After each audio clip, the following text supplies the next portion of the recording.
Hello and welcome to another episode of Transmission. Today, I'm joined by Daniel Duckwitz from SMA, and we are going to be talking about everything to do with grid forming and grid following inverters. So, what is the difference between these? How does that vary by market? What does a grid forming inverter actually do that is different to a grid following inverter? We'll then have a bit of a technical discussion around inside these inverters, how different actually are they? And what are the things that they are providing technically to a grid that gives us a much more resilient and stable future system? Let's jump in.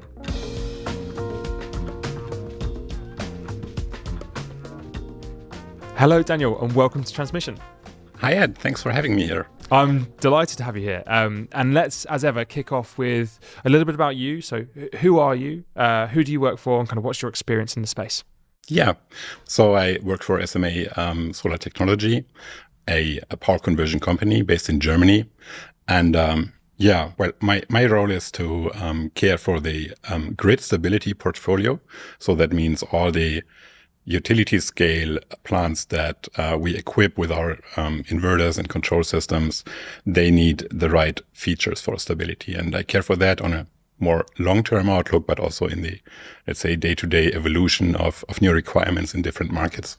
Okay. And when you say power conversion, really, what do you mean by that? It's inverters and control systems for the inverters, like plant controls. But the main product of SMA is, of course, the inverters. But now when we see different grid services growing around it, the plant controls and engineering become a bigger part of that. Mm. So it's not really about the hardware only. It is about the engineering process, the project development process, and so on. Yeah. And just to help people, so people who may never have heard of SMA, is it what's the scale of the company? It's 1.5 billion revenues per year approximately. So, well, medium-sized, maybe. Yeah. And this translates to about 20 gigawatts of inverter-rated power per year that we ship. It's just huge. Yeah. Like 2/3 of that is utility-scale inverters. And in that range, we have battery equipment for battery plants, for PV plants, and for hydrogen plants that will need a rectifier instead of an inverter, actually, but is based on the very same technology. We're going to have to talk about a rectifier very quickly. So all of this podcast is really going to be about inverters. Yeah. But now that we've brought rectifier into the conversation, let's just have what is a rectifier?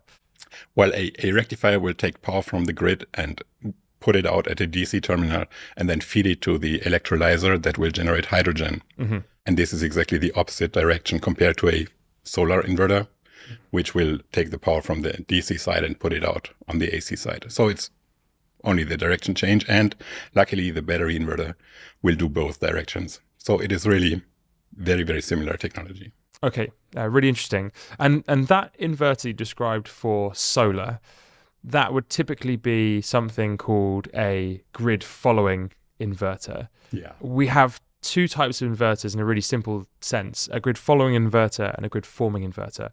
What's the difference between those two?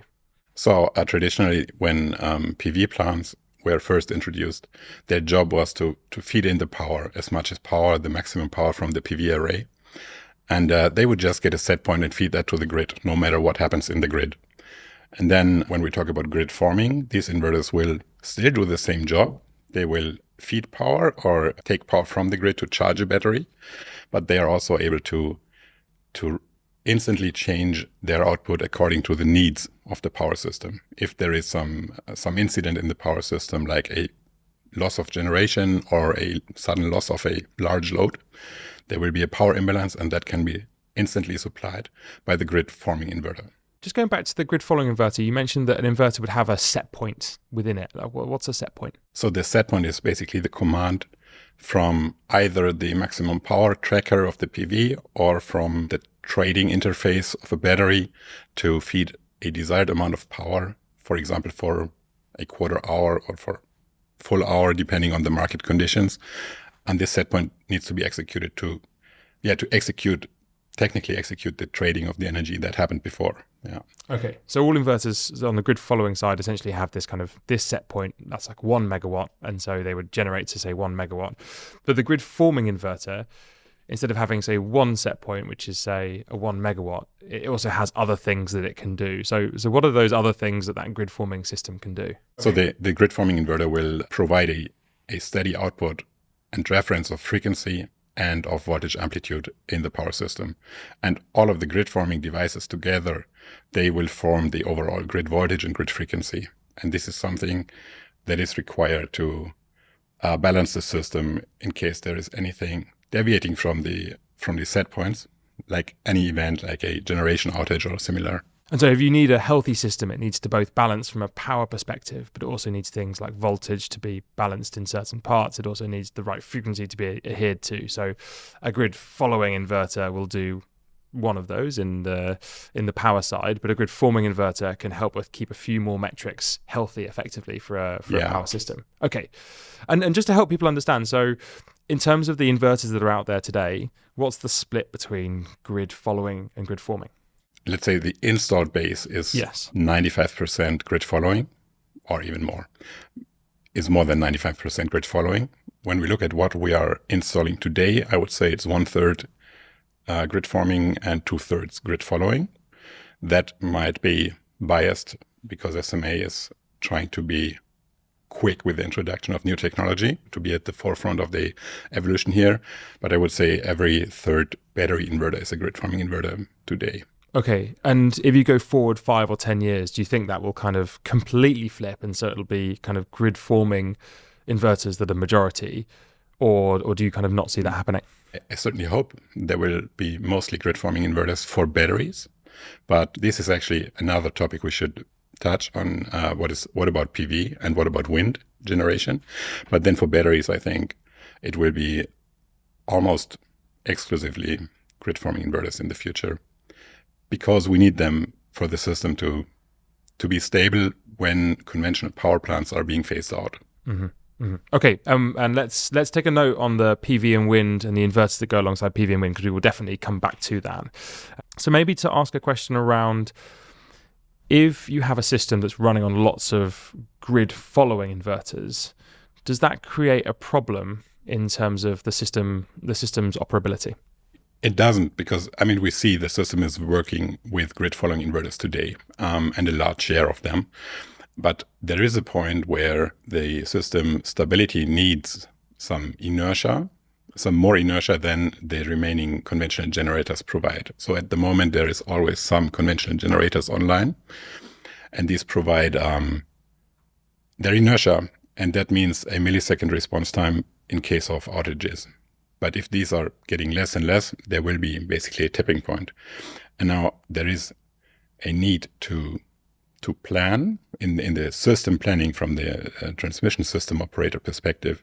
They need to account for the need for inertia and need for system strength in their system planning, and then find a way to introduce the right amount of inertia, system strength through grid forming inverters, and the right flavor of grid forming inverters. I really like that. So flavors of grid forming inverters. What do you mean? Well, there is different things. The very basic thing is a grid forming inverter. It can make the grid. So you can start a grid from a grid forming inverter, and this is what they all share. But then for inertia to be highly available and reliable, there needs to be a power reserve. So basically what the grid forming inverter has to do on top of its normal follow the set point stuff is to have a reserve for a few seconds to provide more active power. Okay, so is that almost like you have a large battery, a grid forming inverter, and then you have another source of energy within the grid forming inverter? No, actually, it should be the battery. So we don't want to overbuild or to oversize the systems, but then we need to enable the inverter to provide, for example, 30 or 40% more power beyond the rated power for 5 seconds. So that would be a typical setup for the UK inertia market. Okay. And it might also be a typical setup for the German inertia market, which means you always have a power reserve that is available on top of the power the battery is already providing. And you said that was like 30 to 40 seconds worth of additional power. Was that right? It's 30 or 40% of the rated power available on top. Yes, and for how long? For 5 seconds. For 5 seconds. Yeah. So, I mean, this is a real fraction of... Yeah. So if we think about batteries today, they're an hour, they're 2 hours. So providing a little bit extra for 5 seconds is a rounding error. It does matter from energy perspective for a battery. And this is why stacking the inertia on top of the base case, like energy trading, is really a sweet spot where we can get the inertia at relatively low effort. But then, of course, the inverter has to be able to do this 5 second extra power and to do it reliably. And only then it qualifies for an inertia service market. Okay. And this is, I think, the difference between, let's say, a standard grid forming inverter that can start a grid and help operate it, but it wouldn't have the capability to exceed the rated power for a short term. So you would have to derate the continuous power to have this reserve. And this is where it would constrain the business case of the battery. Yeah. But it's such a fractional amount that it feels like it wouldn't have too much of an impact. You mentioned that there's stability markets in the UK, and there are also upcoming stability markets in Germany. That I think there's been a few bits announced this week on. So today is the 21st of May, just for reference. So I think we've seen some stuff coming out in Germany around stability markets very recently. Are those stability markets different by country? Yeah, they are different. But luckily, I would say the German market will be quite similar to what UK has seen in the Stability Pathfinder market. So it will be long-term contracts over up to 10 years. And performance-wise is quite similar. It would also need a short-term power reserve. It will be different because it will only be 2.5 seconds instead of 5 seconds. But the other parameters are quite similar. Okay. And if that's kind of comparing grid to grid, if you then go like one step beyond and say, so within the German system, are there specific requirements for specific locations? So for example, is there a need for more inertia in the north or a need for more inertia in the south?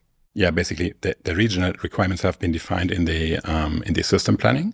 So there are studies to make sure that for each region there is an identified need, how much inertia is required in that area, and the tenders will give an incentive to provide inertia in the right area by having different regional prices.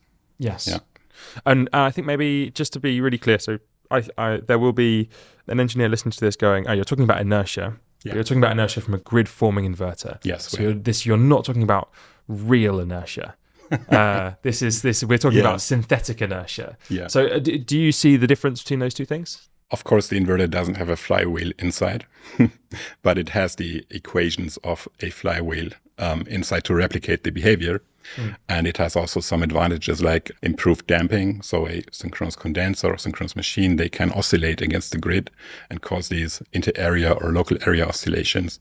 And these can be avoided right from the start with the inertia emulation inside the grid forming inverter. So yeah, it's similar. The behavior is very similar, but in a way is also a bit better. Okay. And there's two really interesting parts to that. The oscillations we will definitely come to. The difference between real inertia and synthetic inertia, we're talking milliseconds here. How quickly can a grid forming inverter respond to that very first signal that comes in? Right, instantaneous. So, I mean, we're talking about 1 millisecond maybe. Okay. But that is the time that it would need the current to rise because of the impedance of the grid. And this is the same for a real inertia and for the grid forming inertia. Yeah. I mean, this totally blows my mind because I think that if you look at kind of historic grids, you had either spinning stuff that was already operating and therefore you had very much inertia, or you had early versions of like response type markets, and those things would be, oh well, maybe we can get something to ramp up within say 10 seconds. And yet here we are now talking about the technology of the future, where effectively we've got inverter led technologies that can react in under 1 millisecond. That's just it gives me huge amounts of hope in terms of like where we can get the system to. Let's talk about oscillations, because we obviously have seen some bits come out around Iberia and the blackout that hits a part of the Iberian system, and some of the analytics of that has talked about oscillations being on the network in the run up to it. Now, they haven't directly said that the oscillations are linked to the blackout, so I think that's just kind of, to be very clear, we are still waiting for more information on this. But power systems can have oscillations, and you were talking about a sort of a dampening effect from those inverters. How does that work? If we come back to the flywheel, you could think of the flywheel being coupled to the grid through a spring. So it will effectively, it can oscillate against the other flywheels in the system. And this is a natural effect that comes from the physics of the synchronous machine and the grid. But then the synchronous machines, they have a damper winding and a power system stabilizer. So these are two, one is a hardware and one is a software control thing for a synchronous machine to dampen these oscillations. But they can only be so effective, and they cannot really make it extremely well damped. And there is a difference in the grid forming inverters because we can put arbitrary damping constants in there to make the damping quite high, and not too high, but then quite high. And this means these oscillations will be damped in the first place, and it will also help to install grid forming inverters in systems where the, let's say, inter-area oscillations are happening. They can also improve the situation. Yeah, and there is more to that, but let's not. Yeah. Maybe last question just on the dampening side. So do you think that would be a standalone market? So a system operator would pay for that service, or do you think it will become just a requirement? So if you are connecting to the grid, you will have to be able to provide that, and that's just one of the conditions of getting a connection. Yeah, I think it will come together with the inertia. Okay. So the inertia has the inherent damping, and this will come anyways. The question then is, how does the system operator make sure they will get sufficient inertia and also this highly available inertia that has the power reserve? Mm-hmm. Because just asking for grid forming inverters means you get inertia, but only sometimes, and not when the BESS is already operating at rated power. Okay. And to give an incentive to install this additional power capability, the market would help, like an inertia market, like we're talking about UK and Germany and partly Australia. And the question is, how are these markets launched in the future in other parts of the world and other parts of Europe, of course? I think there's lots of people who are looking at GB, Germany, Australia, and saying, okay, how are these markets working? And what works there, we're just going to copy that. I hope it's weird. So if you look at sort of power market history, like everyone seems to have done their own version. So like the French system works in a very different way to the German system, and the GB system is very different to those. I hope that in the field of kind of frequency response and inertia, we can kind of get more towards a common standard, but I'm sure there are good reasons why that might fall over. You mentioned one thing that's really interesting. So you said that a little bit of how the inverter responds is dependent on what the battery is doing. So in order to provide inertia, does the battery have to be, say, fully charged or operating, or can the inertia provision come from the inverter when the battery is idle? It would come when the battery is idle, and it would also come when the battery is charging or discharging at the rated C rate. Okay, so it's unrelated.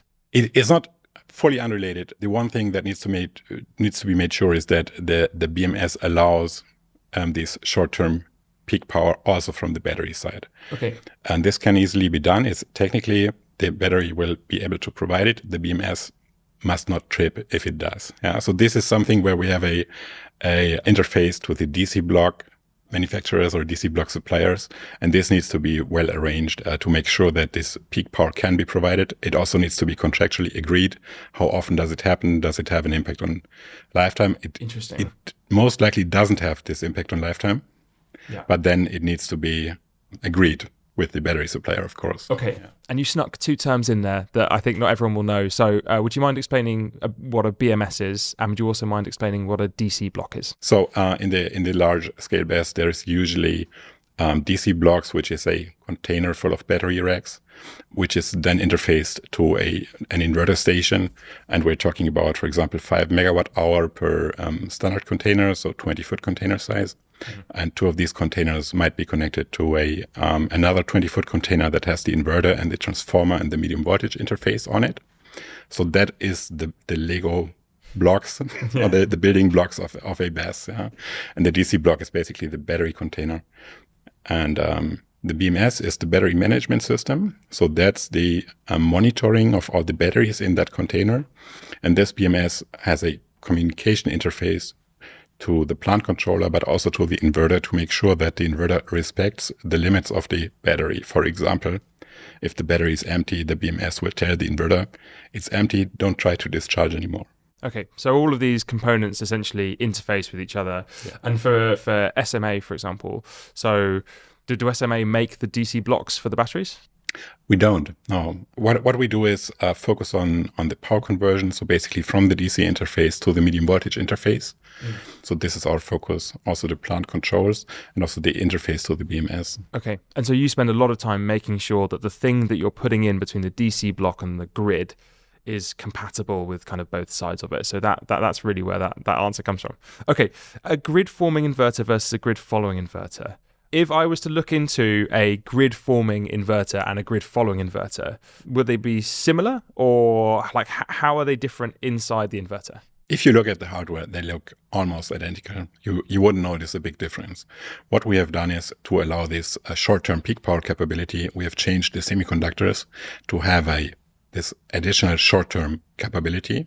So we have optimized the product to avoid any need of oversizing the plant, of having to install more inverters or having a bigger footprint of the plant by changing the type of semiconductors. For those interested, it is silicon carbide semiconductors instead of silicon semiconductors, which means we have this headroom for the inertia provision for short-term peak power. Yeah, so that would be the hardware side. And potentially getting a little bit in the deep end, the silicon carbide, they have a slightly better round trip efficiency. Is that right? Yeah, you would get about 1% better round trip efficiency along with changing to them. Yeah. Okay, super interesting. I think we could go down a very technical rabbit hole, and I think we would have a good time. But I think listeners might find they're sort of worried that we have gone slightly too deep into the topic. So let's move from the technical discussion into a commercial discussion. So why are people coming to you and buying a grid forming inverter? So there are two main reasons for using grid forming inverters in grid connected applications. One is you have to use it because the system is very weak in that area. That would be a case for Australia, where there is a system strength framework that requires you to make sure that you're basically not weakening the system anymore in remote grid connections. If you use a grid forming inverter, you strengthen the system and you're fine. If you don't use a grid forming inverter, then you would have to pay a fee that the transmission operator would use to reinforce the grid. So you save the fee. And apart from that, if you wanted to build a battery anyways, it's a no-brainer because you would mainly change the software. So the second reason for using grid forming inverters in batteries nowadays is the service markets for inertia service or system strength services like in UK and Germany. So the first is improving system strength to be able to do a project in that place. And the second one is you get additional revenues due to the service markets. Okay, so picking up on the Australian example, this concept that effectively you would pay a fee if you're weakening the system, but don't have to pay the fee if you're not weakening the system, so you're a grid forming inverter. The cost or the process of going for a grid forming inverter, we covered kind of the operational piece, which is effectively you have to save a small portion of your energy, and that doesn't feel to me like a very big cost. So is the cost of going for a grid forming inverter that it is relatively more expensive to a grid following inverter? It is almost the same. Because it's new technology, at the moment there is a fee for having the new software adapted to each market. So we are actually asking for a small premium to justify the relatively small market to be covered with new requirements that require a lot of certification testing, a lot of technology validation. But this will not change the business case of the battery. So yeah, in general, there is not a big impact. But I need to add I maybe should add for these Australian projects where there is a system strength reason to build it, there is no need to have this extra power capability. So you don't even have to have that. It's just having the control of the inverter operate in grid forming mode and then pass some grid studies that validate that the system is not weakened. And there is no inertia specification for these projects. So if you're a transmission network operator or a distribution network operator listening to this, I think you would be really excited around like where the market might go to, in the sense that actually a lot of the inverters connecting to the system today could go to being sort of things that reinforce system strength rather than being things that effectively follow. So I think that's really exciting in terms of the cost of doing it is not that different to essentially grid following. The grid forming inverters are doing more. I think they have to work slightly harder. And in sort of my simple logic, that feels like they might wear out more quickly. Is that fair, or is that do they have sort of the exact same conditions around expected lifetime? They're designed to have the very same lifetime. But like I mentioned, we have changed the semiconductors to allow the short-term overload for the 5 seconds. But this is related to the inertia performance. And this is a different, let's say, different approach. The inverter that is not able to have this short-term peak power, that one won't change the wear and tear on the components in a significant way. So there is no effect on lifetime, unless the system is really extremely weak and collapses every day or something like this. Yeah, but let's not talk about this. Yeah, the system is usually quite steady, and the events that we are talking about, they only happen the smaller events maybe once a month, and the really huge events probably every 5 years. Okay. So it's not that it has a big effect on wear or lifetime of the components. And that's talking about large transmission networks, which are generally extremely secure. I suppose the other place in which grid forming inverters are used is when people talk about microgrids. Do SMA also work with microgrids? Yeah, sure. This is actually where we come from with the grid forming inverters or the grid forming technology. For microgrids, there is usually in the past there were diesel generators, and then these diesel-based microgrids would have, at some point, someone came up with the idea, hey, let's save diesel, let's use PV in this microgrid. They do that, and they notice, okay, but during nighttime, I don't save anything. And also during the day, I have to run the diesel as the grid forming device, basically. Now, adding the battery helps in 2 ways. One is you can shut down the diesel whenever there is sufficient generation from PV. And of course, you get the benefit of shifting the energy to the night and potentially run 24/7 without diesel generator. So this is a common setup that we are still providing, or we're still taking part in these projects, but the transmission connected batteries are of course taking a much bigger share of the overall market nowadays. That's super interesting. And so let's talk about bringing a project to market. So if I decide that today I want to build a battery project, I come to you and I say, right, can I have an inverter as soon as possible? How long would it actually take me to get that inverter on the ground and operating? Are we talking 6 months, or are we talking 3 years? We are talking 6 months to get the inverter from order to shipment, depending on the location, of course. And don't take it for granted, but not necessarily arrival on site. But then the question is, what do you need to do in the engineering process? And when we look at Australia, we usually have an engineering phase where the grid connection permit needs to be obtained, and this takes way longer than. And also, you wouldn't order the inverters before you have the grid connection approval.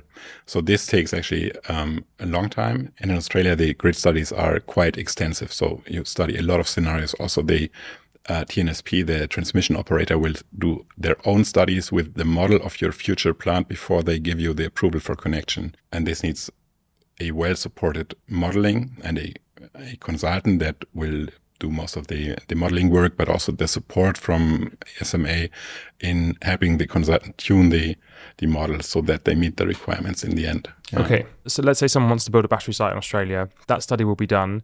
They'll come to you with that study that will say, these are the specifics of the inverter that we want to have for this particular site. You'll then fine-tune that inverter depending on where your locations are. I think you do most of your work in Kassel in Germany, is that right? Okay, so you'll fine-tune that work in Kassel, and then you'll put that on a shipment and send it out to Australia? No, it wouldn't work in that way. We would ship the inverter, and then during commissioning, upload the exact parameters from the grid study. Our team would have a parameter file that is synchronized to the grid study, upload it, and then fill out some approval form to confirm to the network operator that exactly these parameters are being used on the site. Okay, really interesting. And suppose since we're talking about Australia, one of the other things that is really different in Australia to regions like GB or US is that we see more DC coupled structures. And we've talked a lot about grid forming and grid following, but we haven't really talked about AC and DC. And I think it would be remiss of us to not talk about DC. So how are you seeing the trend for DC coupled inverters? Actually, there is a stall for DC coupled inverters because of the need for grid forming, because the grid forming should use an AC coupled battery and an AC coupled PV field. There are some plants attempting to do DC coupling and grid forming in the same setup, and there is one or two that have done it successfully, but it is quite customized. And to do it at scale at the moment, our recommendation would be to use AC coupled battery and AC coupled PV and have a common point of interconnection. But this is a really, really complex topic. Yeah. So sort of final question on this, and we promised that we'd come back to it, and we've kind of gone there with the co-location question, is what can a PV plant do or a wind plant do for system strength and system stability? The PV plants, they can do a lot to help stabilize the system. That is power oscillation damping. We discussed the inter-area oscillations, and a PV plant, it can also have a power oscillation damping controller that will make sure it helps to reduce these oscillations. And this is something that is very helpful in systems with inter-area oscillations like Europe that PV plants can provide. And there is one more thing that PV plants can do, and that is a really fast voltage control, which means the PV will also behave a bit like a voltage source, but it wouldn't have the inertia and the active power reserves, but it would still stabilize voltage really, really quickly. And this is something we're also already applying also in Australia to deal with this system strength shortfalls. And this is also being introduced in new requirements over in Europe. Okay. And what's really interesting about this, right, is that to be sort of a grid forming inverter with a battery, your energy source is like a 5-second or 2.5 second burst effectively from the battery. If you're going to be providing these services from the PV side, where does the energy come from? Because it could be nighttime and the PV might not be generating. There isn't any energy, and also the PV would be shut down during nighttime. So that is the big difference. If you have an inertia service market from a battery, it would supply 24/7 and with a defined performance.